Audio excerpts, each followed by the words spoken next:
$11.3 billion. That is what the United States spent in the first 6 days of Operation Epic Fury. 6 days. More than the entire annual military budget of most countries on Earth. 2 carrier strike groups, 8 Aegis destroyers, B-2 bombers flying 37-hour missions from Missouri, the most powerful military machine in human history operating at full capacity. And on day 6, the Strait of Hormuz was still closed. 95% of commercial shipping had vanished. The oil was still stuck. Now here is the number nobody put next to that one. In December 2022, Chinese President Xi Jinping flew to Riyadh. Saudi Crown Prince Mohammed bin Salman met him on the tarmac, not quietly, with a full honor guard, fighter jet escorts, and a red carpet that stretched the length of a football field. Over the next 48 hours, they signed agreements worth $30 billion. Infrastructure, energy, logistics, technology, no weapons, no military clauses, just contracts. While America was preparing for a war, China was buying the neighborhood the war would be fought over, and almost nobody connected those two numbers. Think about the gas you paid for this week, more expensive than last month. Think about your grocery bill, bread, cooking oil, rice. All of it costs more than it did in January. And think about that Amazon package that arrived later than estimated with a vague note about supply chain delays. You did not connect those things to a signed contract in Riyadh in 2022, but they connect. Every single one. Because every single one depends on oil moving freely through specific corridors, ports, and pipelines. And the country that owns those corridors does not need to fire a single missile to shape your daily life. It already does. Now put yourself somewhere real. Dawn at the port of Jebel Ali in Dubai. The air is thick with diesel and salt. Container cranes rise from the haze like steel cathedrals, taller than any building in most American cities. Supertankers move through the harbor with the slowness of glaciers, each one longer than 4 football fields, each one carrying enough crude oil to fill 80 Olympic swimming pools. Rust streaks down hulls the color of dried blood. Pumps the size of houses push oil through pipes as wide as a subway tunnel. The sound is not noise, it is weight.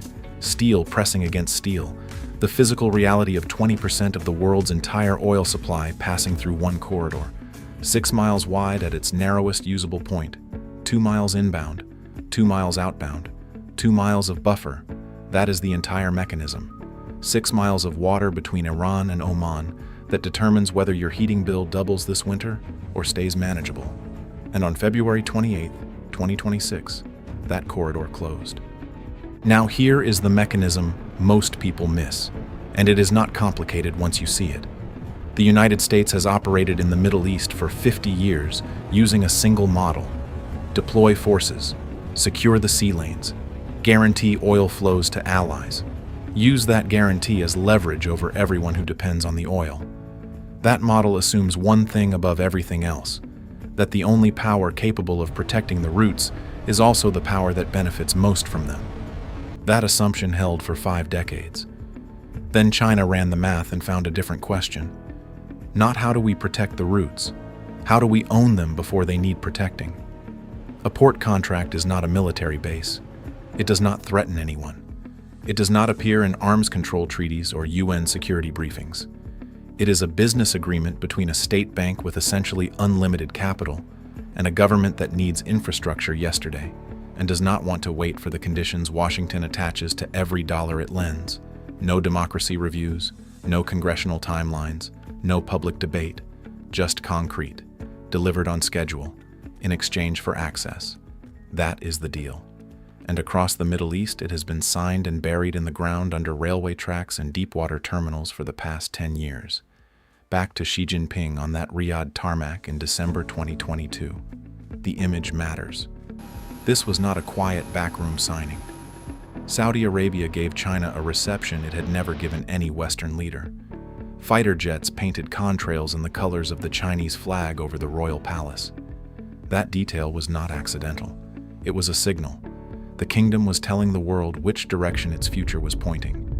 The $30 billion in agreements that followed covered ports, clean energy installations, technology infrastructure, and logistics networks. Huawei signed deals to expand digital infrastructure across the kingdom. Chinese construction firms locked in contracts for NEOM, the $500 billion megacity rising from the Saudi desert, a project so large its planned linear city structure is visible on satellite imagery.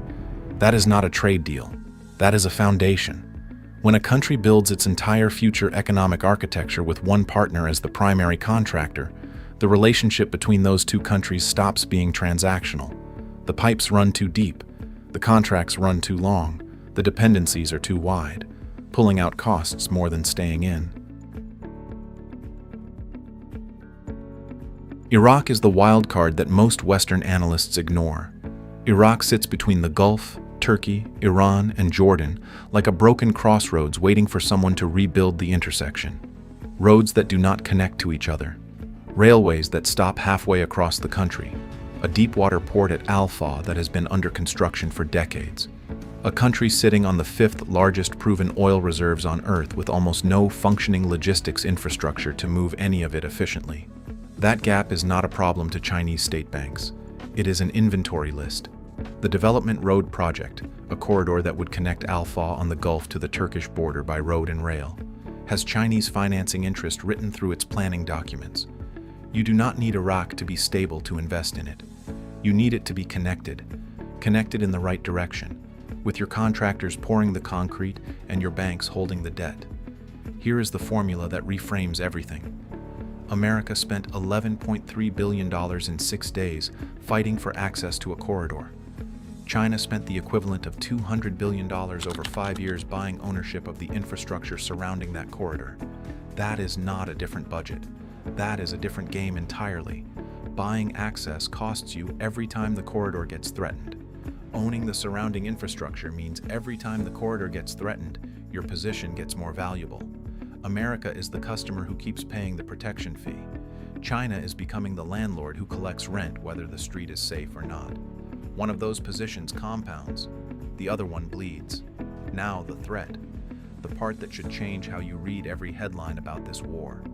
On this channel, we covered why the $2 billion destroyer the Pentagon built could not fight in the Strait of Hormuz and why they are buying 10 more anyway. We covered why the AC-130 succeeded where the US Navy struggled. Those analyses are about hardware. About what America can do when it commits to a fight. And the answer is an enormous amount. America is extraordinarily capable militarily, but there is a gap between military capability and strategic position that hardware cannot close. You can destroy every Iranian fast boat in the Gulf and still watch a competitor inherit the economic future of the region. Not because you lost on the battlefield, because you were never competing for the same prize. America competed for control of the water. China competed for ownership of the shore.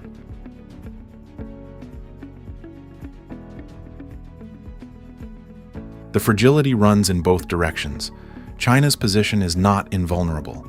It is built on debt relationships with governments that can change overnight, on infrastructure in unstable countries that can be nationalized, bombed, or sanctioned, on the assumption that commercial relationships survive geopolitical ruptures.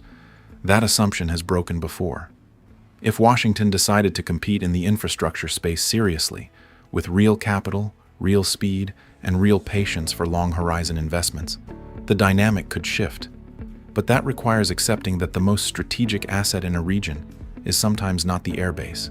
It is the port, not the warship anchored offshore, the crane bolted to the dock, not the defense treaty, the railway concession. The United States has institutions capable of competing on that terrain. It has simply chosen not to fund them at the scale the moment requires. Your phone does not know what flag flew over the factory that made its processor. Your gas does not know what political alliance secured the pipeline that carried it to the refinery that refined it into the fuel that sits in your tank. The global economy does not run on ideology.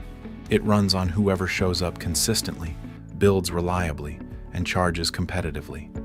For the past decade, in a region that America defined through military presence, China has been showing up with blueprints and bank transfers, building, signing, pouring concrete, extending credit lines. While every headline focused on the match being struck, China was quietly buying the structure surrounding the fire. The United States controls the sky over the Middle East. The ground beneath it is already changing hands. The question is whether Washington will notice before the last contract is signed.